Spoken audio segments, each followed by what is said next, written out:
Do you struggle to make time for language learning amidst the demands of your full-time job, or simply feeling too tired after a busy day? With a full-time job myself and creating YouTube videos, I've certainly felt at times that there are simply not enough hours in the day for me to get everything that I need to done, let alone learning languages on top of that. So you're looking for the solution. In this video, I'm going to share the tips and tricks that have successfully worked for me to help me incorporate language learning seamlessly into my routine, but also share some effective techniques that have freed up my time so that I can focus more on language learning. One incredibly simple tweak to my mindset has meant that I've been able to increase my exposure to my target language, and that is to get comfortable with being uncomfortable. So when I started learning German, I tried to start immersing myself in the language by watching TVs and movies in German. The problem was that I felt out of my comfort zone because it wasn't exactly fun to just sit there listening to a language that I couldn't understand barely a single word of, but I decided to stick at it for about a week or two. During this time, I was very restless. I was constantly changing TV shows. I couldn't seem to settle on something, and I was just flip-flopping all over the place. But by pushing through and persisting anyway through this discomfort, it did get easier. It got easier to the point where I simply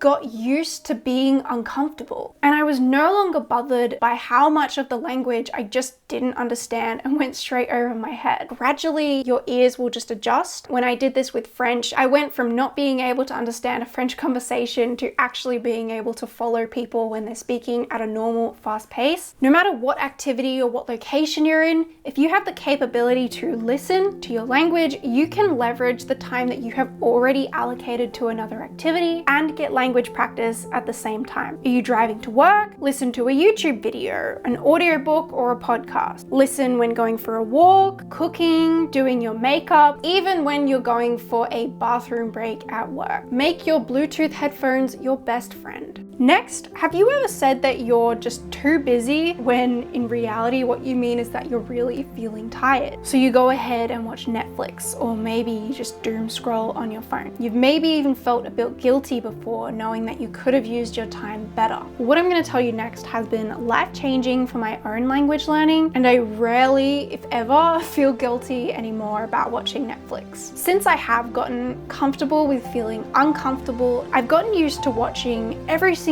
show that I can with dubbing, and then also just reading the subtitles. This feels like the new normal for me, and yes, I know it will take a bit of getting used to, but once that happens, you can just use Netflix as a guilt-free source of language learning. Even if I do watch an English show, for example, with my partner, I'll always just throw on some subtitles as well, either in French and German, so that I can at least pick up some words of vocabulary. I also found, however, last year when I started doing this, I was getting very frustrated with only being able to select either the French or the English subtitles and not see both. But I did come across this one tool which has allowed me to do that, and that is Language Reactor, which I do talk a little bit more in depth in this video here. If you're interested, I highly recommend the tool, and it's actually free. But we still can't deny that it's still better when possible to give language learning your full rather than undivided attention. And this next system has the capability to free up hours of your day, whether you realize it or not. Just give it a go.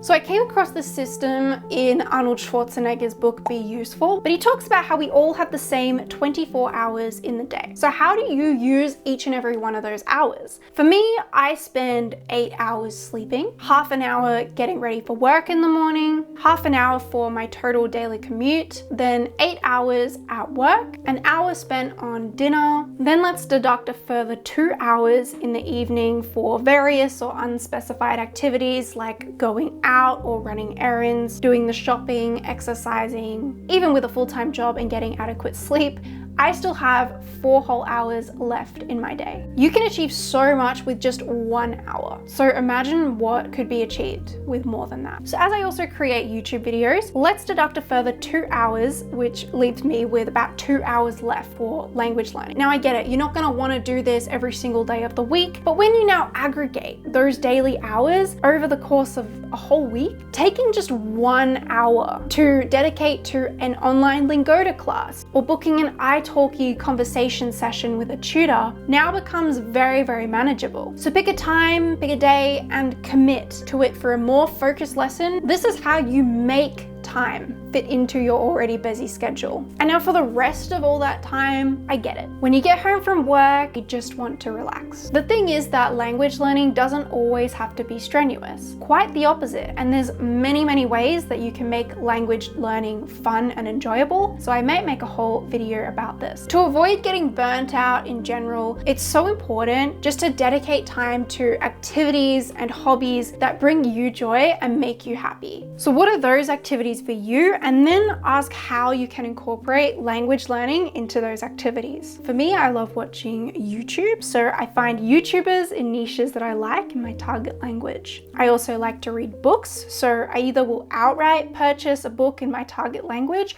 or I'll get an English book, and I've just started getting a translation of it and kind of working through them both together. I also love to crochet cute little gothic and horror creatures, and I find it really relaxing to listen to a YouTube video or a podcast or throw on some Netflix at the same time. But no matter how well you are optimizing and allocating your time in the day, sometimes time just runs away from us and seems to vanish. And those 2 hours remaining in the day can so easily be eaten up by distractions, which are harder now more than ever to combat, seeing as our phones are usually right by our sides and we are hungry for that next hit of dopamine. If this sounds anything like you, I have a few tips, and I'll often mix and match them depending on how I'm feeling, so I'll list them off in order of most drastic course of action to the least drastic. So number 1 is to physically remove all the distractions as best as you can. Put your phone away in a drawer for a certain amount of time, or delete the app that is causing you the trouble the most. If it's out of sight, then it's out of mind. Number 2, it can often be easier to swap out a bad habit for something else than to ditch it altogether. For example, instead of scrolling on social media, switching to reading a book has been really effective for a lot of people, and for me as well. Or just switch to a different app on your phone altogether, like a language app. I talk about the best app that I have found for language learning in this video here. I love using this app when I'm out in public or on public transport, for example. Instead of scrolling or wondering what I should do with my time, I can go through flashcards or read a mini story. Finally, number 3, improve your habit. So if you can't ditch or swap the habit, then find a way to integrate language learning once again with your distraction. If you find you just can't put your phone down from scrolling, look for language learning content or content in the target language you're trying to learn. If you're addicted to watching YouTube, you can turn on the subtitles and have them auto-translated into your target language. If you're addicted to playing Candy Crush on your phone or some other app, try and listen to a podcast or some music in your target language while you're doing it. So again, you're still getting some sort of input at the same time. If you're interested to learn more about the dual subtitles tool that I use, you can watch this video here next. Or if you want to learn about my favorite app for language learning, you can watch this video here next. I hope you got something out of this video, and I'll see you in the next one. Thank you for watching.